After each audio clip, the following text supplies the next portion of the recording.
Hey there, physical science students. This is Miss Ruark. This is Vodcast 3.2. We're talking about simple machines and work. Alright, so to review work. Work was, with Newton's laws that we first talked about at the beginning of the school year with forces, it explains how forces can change the motion of an object. Okay, so by applying a force, you can either make an object move or you can make it stop moving. Well, when you apply an upward force on a box, it's going to move up. Okay, so then let's take that and apply that to work. Well, what is work? In science, work is done when a force causes an object to move in the same direction that the force is applied. Okay, so effort doesn't always equal work. In order for work to be done, two things must happen. Number one, a force must be applied to an object. And number two, the object must move along the same axis as the force. Okay, if the object doesn't move, no work was done. Okay, so imagine you're lifting a box. You feel your arms exerting a force as you lift upward. The box actually moves upward in the direction of your force. So you have done work because the box moved in the direction of the force. Okay, you can still feel your arms. Now you're carrying the box forward. You feel your arms applying an upward force on the box, but the box moves forward, not up. Okay, so no work is being done by your arms. And the reason for that is because the motion of the box is not in the same direction as the motion of the force, because remember, your force is going up and the box is moving to the side. Alright, to calculate work, we've talked about this, so here's some theory. The greater the force applied that makes an object move, the more work that's being done, or greater force is needed to do more work. Okay, so greater force, more work. Okay, I call that the monkey see, monkey do. One goes up, the other goes up. One goes down, the other goes down. Alright, so which of these two tasks would involve more work? Lifting a shoe from the floor to your waist or lifting a pile of books in the same direction? Alright, well, if you said lifting the books, you're correct, because even though you lift them the same distance, more work is done when you lift the books because you have to put more force into lifting the books because they have more inertia, because they have more mass. Alright, so calculating work. If we lift a box, if you are the one that's lifting the box, the force that's being applied to the box is going up. Okay? Well, the distance that you're carrying the box, or that you move the box, is going up. Okay, so was work done? Yeah, it was done. It would be called positive work because both are going in the same direction. Okay, to carry the box, the force that you apply on it is still going up. The distance that it moves is actually going to the side. So was any work done? No. No work was done because the force is going in it's not even going in the same direction as the distance that it moved. Alright, if you lower the box, and the distance that you move the box down is the same in the direction as the force. And so we would say that this is negative work. Alright, we'll talk about these in class as to why. Alright, if a box is lifted with gravity, as you lift the box, gravity is pulling down on the box.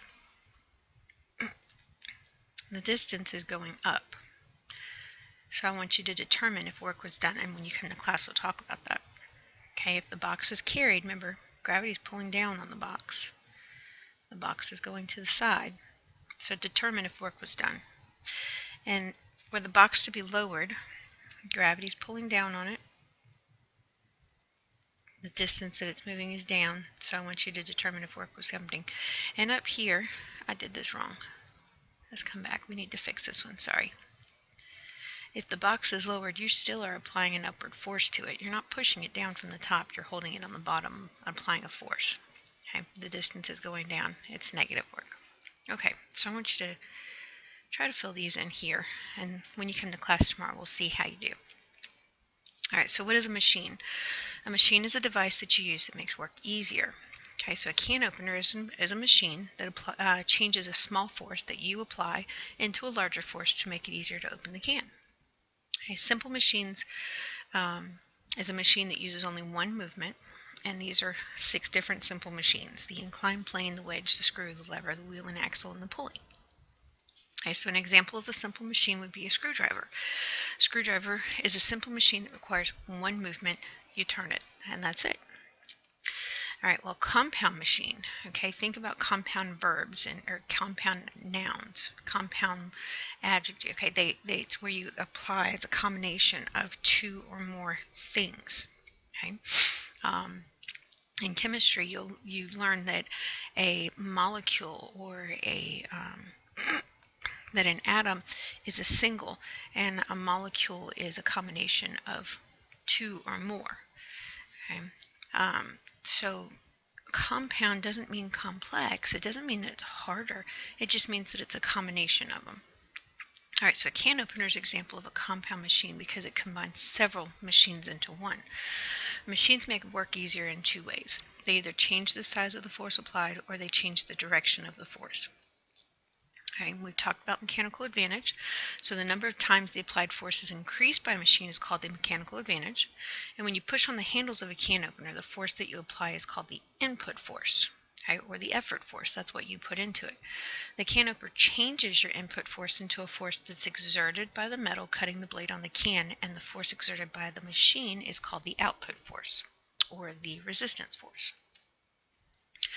All right, in a simple machine, the input and output force do work. Okay, you push on the handles of the can opener and the handles move. So that's work that you do. That's the input. Okay, the blade of the can opener moves down and punctures the can, so the work is done, and that's the output force. And in an ideal machine, there is no friction. Ideal meaning perfect, but nothing's perfect. All right, so a simple machine can make a small input force into a larger output force. And we remember that work is equal to force times distance. So if work in is equal to work out, okay, so the work is going to stay the same. A smaller input force must be applied over a larger distance than the larger output force to equal the same. So think about that can opener.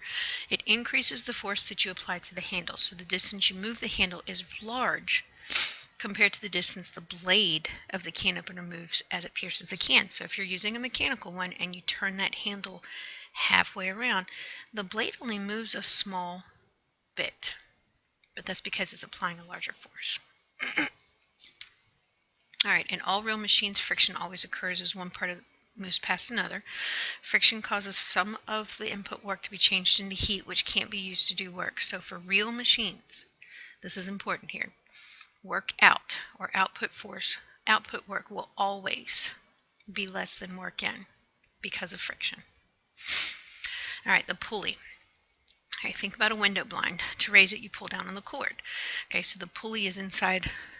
The cord is through the pulley, which is inside the top part of the blind, and it's an object with a groove like a wheel, with a rope or a chain running through the groove, and it changes the direction of the input force. So the rope thrown over a railing can be used as a pulley as well. A simple pulley changes only the direction of the force, so its mechanical advantage is 1. Okay, think simple pulley. 1 pulley, mechanical advantage is the same, 1. All right, with the pulley, it's possible to have a large mechanical advantage if you use more than 1. Okay, so a double pulley system has a mechanical advantage of 2. Each of the supporting ropes holds half of its weight, so you need to supply only half the input force to lift it. Okay, so combination pulley, here you have 1 pulley, here you have 2 pulleys, so the mechanical advantage is 2. And it's going to, there's 2 of them, so it decreases the input force. All right, the lever. This is probably the first simple machine used by humans. And the lever is a rod or a plank that pivots about a fixed point. Okay, this pivot point or this fixed point is called the fulcrum. And levers can increase force or increase the distance over which the force is applied. Okay, think about a hammer. A hammer, that claw hammer that we talked about in class, that would be an example of a lever. All right, so there are 3 classes of levers. First class lever, the fulcrum is located between the input force and the output force, and it's usually used to increase force. So an example here would be this screwdriver being used to open this can. Okay, so a screwdriver can be used as a first class lever. The fulcrum, which would be this little thing right here, is between the output force and the input force.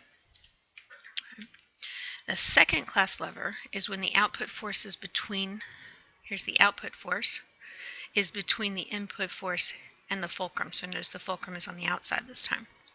Okay, the output force is always greater than the input force for this type of lever. Okay, a wheelbarrow is a great example of a second class lever because the fulcrum would be your wheel. The input force is here where the person is holding the wheelbarrow, and the output force is where the load is. All right, and then the third class lever, the input force is located between the output and the fulcrum. So this time, fulcrum is still on the outside. The input and the output have switched. Okay. The mechanical advantage of a third class lever is always less than 1. Okay. Why? Because it increases the distance over what the input force is applied. It does not increase the force. An example of this would be a hockey stick. Okay. The fulcrum is your upper hand. So here's the fulcrum. It's the part where it pivots. Okay. The input force is applied by your lower hand, and then the output force is what's being applied to the ball. All right, the wheel and axle. So doorknob. Okay, would you think it would be easier to try opening the doorknob by holding the knob or by turning the little narrow base of the knob? Well, of course, holding the knob is easier, and that's because this is an example of a wheel and axle. Okay, wheel and axle is made of 2 round objects that are attached and rotate about the same axis. The larger object is called the wheel and the smaller is called the axle. And the mechanical advantage of this would be calculated by dividing the radius of the wheel by the radius of the axle. Okay, so the radius of the wheel by the radius of the axle. All right, an inclined plane is a sloped surface, sometimes called a ramp. And it's going to allow you to lift a heavy load using less force, and it moves over a greater distance. Okay. Imagine having to lift a couch 1 meter off the ground onto a truck. If you use an inclined plane, you would have to move the couch further than if you lifted it straight up.